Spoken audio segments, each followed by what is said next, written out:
हरे कृष्णा। भागवत गीता श्लोक रत्नावली में आज हम भागवत गीता के अध्याय 2 गीता के सार श्लोक संख्या 23 का अध्ययन करेंगे। नैनम छिन्दन्ति शस्त्राणि नैनम दहति पावक न चनम क्लेदयन्त्यापो न शोष्यति न मारुत। अर्थात न आत्मा को काटा जा सकता है शस्त्रों से, न अग्नि से जलाया जा सकता है, न इसे जल से भिगाया जा सकता है, न ही इसे सुखाया जा सकता है। तात्पर्य तो सारे हथियार है ना, तलवार, अग्नेयास्त्र, वर्षा के अस्त्र, चक्रवात आदि आत्मा को मारने में क्या है, असमर्थ है।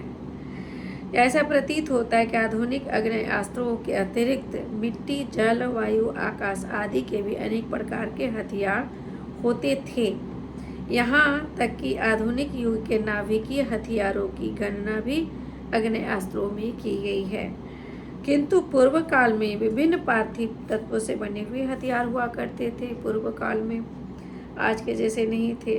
तो अग्नेयास्त्रों का सामना जल के, वरुण देवता के हथियारों से किया जाता था, जो आधुनिक विज्ञान के लिए अज्ञात है।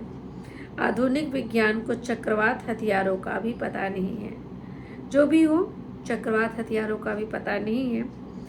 आत्मा न तो कभी खंड खंड किया जा सकता, न ही उसका संहार किया जा सकता, चाहे उसकी संख्या कितनी ही क्यों ना हो। तो आत्मा की अनंत संख्या है, उसकी संख्या कितनी भी क्यों ना हो, लेकिन क्या है, आत्मा नहीं मारा जा सकता।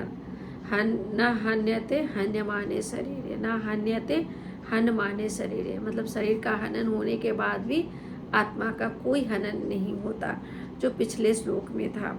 तो मायावादी इसका व्याख्या नहीं कर सकते। जीव जिस प्रकार अपने अज्ञान के कारण उत्पन्न हुआ है, हम बद्ध जीव क्यों उत्पन्न हुए हैं? अज्ञान के कारण। ज्ञान होगा तो हम मुक्त अवस्था को प्राप्त करेंगे और पुनः यहाँ इस धराधाम पे नहीं आएंगे। तो हमारा जन्म ही होता है क्यों?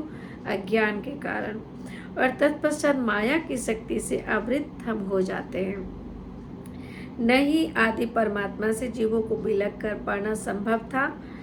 प्रत्युत सारे जीव परमात्मा से विलग हुए अंश हैं। करना संभव नहीं था, लेकिन सारे जीव जो है, चींटी से लेकर हाथी तक, सभी क्या है, परमात्मा से ही विलग हुए अंश है। गीता में आगे कहा जाएगा, ममैवांसे जीवलोके जीवभूत सनातन मनसष्ठानि इंद्रियाणि प्रकृति स्थानी कर्षति। अर्थात सारे जीव, चींटी से लेकर हाथी तक, सभी मेरे ही अंश हैं। मनसष्ठानि इंद्रियाणि, इंद्रियों में 5 कर्म इंद्रियां, 5 ज्ञान इंद्रियां, और छठा जो मन है ना, मनसष्ठानि, छठा मन इंद्रियां जो है, इसके कारण है ना, प्रकृति स्थानी कर सकते। हम सदा प्रकृति के गुणों के साथ, सत्व रजव तम गुणों के साथ संघर्ष कर रहे हैं, चूंकि वे सनातन अनुआत्मा है। कौन? हम जीव।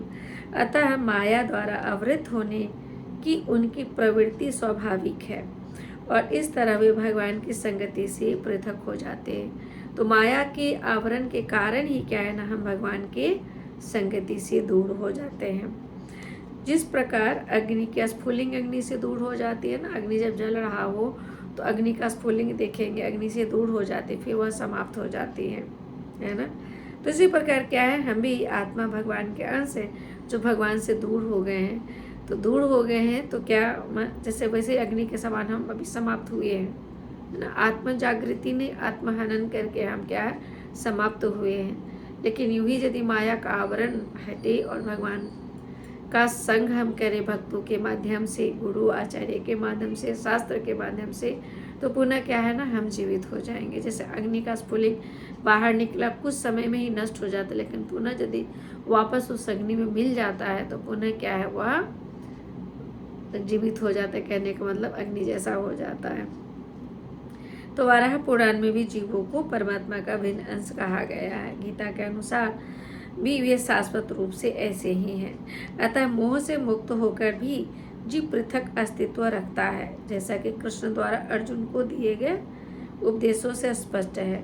तो अर्जुन कृष्ण के उपदेश के कारण मुक्त तो हो गया, किंतु कभी भी कृष्ण से एकाकार नहीं होता। तो हम मुक्त हो सकते हैं, लेकिन हम कभी भी भगवान के साथ एकाकार नहीं हो सकते, क्योंकि हम घुलनशील नहीं हैं, हमारा कोई परिवर्तन नहीं होता। हम जीव का, शरीर का नहीं। शरीर का तो 6 प्रकार का परिवर्तन होता है, लेकिन आत्मा का कोई परिवर्तन नहीं होता और ना ही घुलनशील है। तो भला हम कैसे किस में मिल सकते हैं?